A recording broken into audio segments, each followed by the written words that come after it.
Today we're going to look at the time period leading up to the outbreak of the American Revolution. It's roughly a little over a 10-year time period beginning in 1763.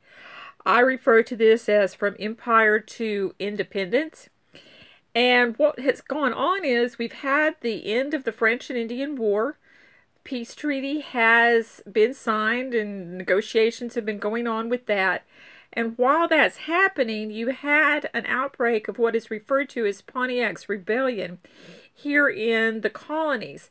Now, Pontiac was chief of the Ottawa tribe, and he had come to the realization that the only way that the tribes had a chance to really keep the settlers from moving into their territories was basically if they worked together. And so he had organized kind of a confederacy of several tribes and had launched this rebellion.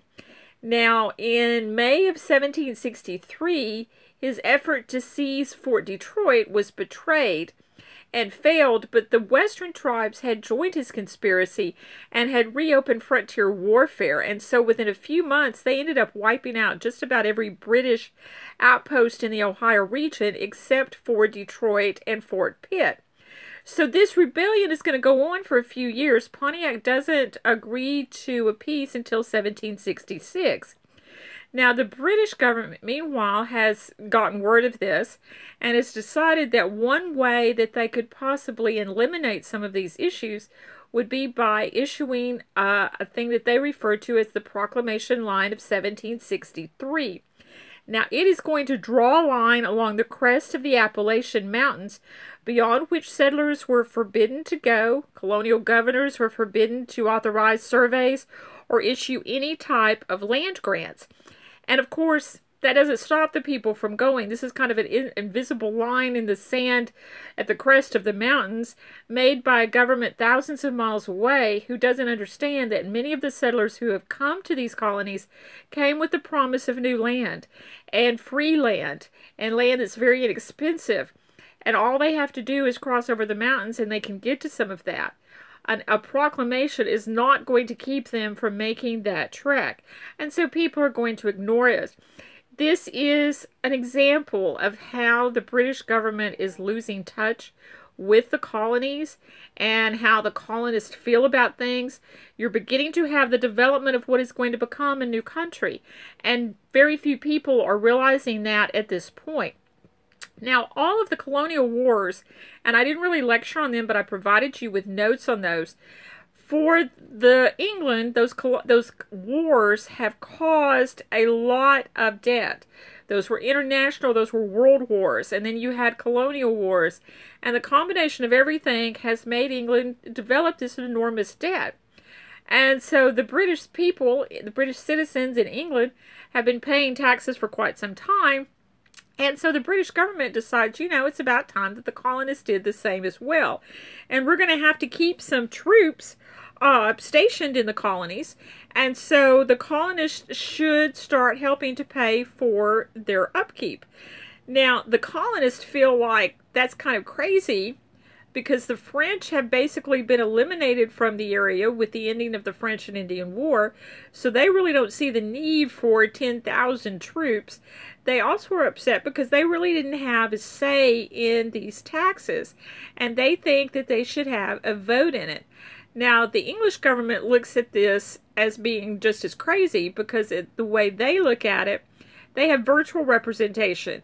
That even though the colonists may not get to vote on a representative to go and be in Parliament, the government in England, all of the representatives in Parliament represent everyone, virtual representation. So they feel like the colonists are represented even though the colonists aren't actually voting for a person to come and represent them. The colonists see just the opposite on that. And so you're going to begin to have the colonists complain more and more about this. A man named James Otis, who is a lawyer in Boston, comes up with an idea and an argument that he puts together into a pamphlet called The Rights of the British Colonists Asserted and Proved. And in that, he really argues for no taxation without representation. Now, this is really more propaganda than anything, because had the colonists been given a representative, that they would have never had the number of representatives to really get a measure passed through Parliament. This was more propaganda. Basically, the mean British government isn't allowing us to have our proper representation, so why should we pay for these taxes? They really never intended to have representatives, because had the government agreed to that, again, as I said, they would have always been underrepresented in any case. But nevertheless, this is really a rallying cry for a lot of people who began to kind of look at the idea of the fact that the colonists and the colonies seem to be treated poorly by England. And so they're going to use this as a rallying cry. No taxation without representation. Well, in any case, the British government decides that they're going to start passing some laws and taxes to see if they can get some money generated out of these colonies. And the one that's going to cause the first real uproar is going to be the Stamp Act. Now, the Stamp Act is passed in 1765. It required a stamp be placed on printed matter in legal documents of all kinds: newspapers, insurance policies, ship clearances, college diplomas, even dice and playing cards. So basically, with one act, they were able to make every element in society angry, all the way from the merchants to the guys playing dice on the street corners, because in those days, dice came wrapped in paper. So now, in order to buy a new thing of dice, you're going to have to pay for a stamp that is going to have to be put on the package. So it's going to make everything more expensive. Now, this Stamp Act was to go into effect November 1st, 1765. Well, on June 8, 1765, the Massachusetts House of Representatives sent out a letter inviting the different colonial assemblies to send delegates to confer to New York on appeals to the King and Parliament. And this is going to be referred to as the Stamp Act Congress. And 9 colonies are going to respond. That is an interesting point, because England had always said, the British government had always been very firm on this, that they didn't think that the colonies would ever rebel and be successful, because they didn't think that they could cooperate and work together. The fact that you have 9 colonies coming together for this Stamp Act Congress basically kind of puts the lie to that and says, oh, well, if an issue is strong enough and if they feel seriously enough about it, these colonies will work together. And when we get to the continental congresses and you're having almost all of the colonies there with the exception of one, then you can see how independence can be declared and an actual revolution can break out. In July of 1765, a man named Rockingham became the new chief minister in England, and he wanted to repeal the Stamp Act, but had to be careful not to anger the other ministers.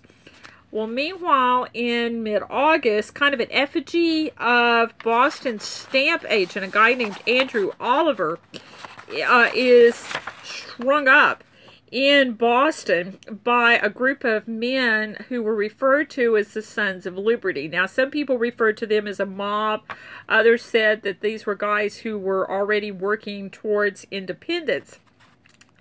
Now, another mob later that day ransacks the home of the lieutenant governor, a man named Thomas Hutcherson, and the local customs officer. Well, Oliver is really afraid about after this attack goes on. They basically have destroyed the Stamp Act office, and so he resigns his commission the next day. And every stamp agent throughout the colonies, on hearing about what had happened in Boston, does the same thing. They all resign. So essentially, you have no one who is willing to work as a stamp agent and collect these taxes. And so when November 1st comes around, basically the colonists just act as if this act never even was passed, and they just go about their business. From October 7th to October 25th, the Stamp Act Congress met. They issue a declaration of the rights and grievances of the colonies. They do send a petition to the king for relief, as well as a petition to Parliament. And once November 1st comes, as I said, everything just goes along. They do adopt some non-adoption and non-importation acts. The idea being they really thought that if they could get the merchants in England on their side and make the merchants feel like this would hurt them, that the merchants would support their cause, and that in fact happens. Quite often, in fact, the merchants will back the colonists because they're afraid of losing this market that they have with the colonies. So I'm going to stop at this point, and then we will come back and I will finish up this time period leading to the outbreak of the American Revolution.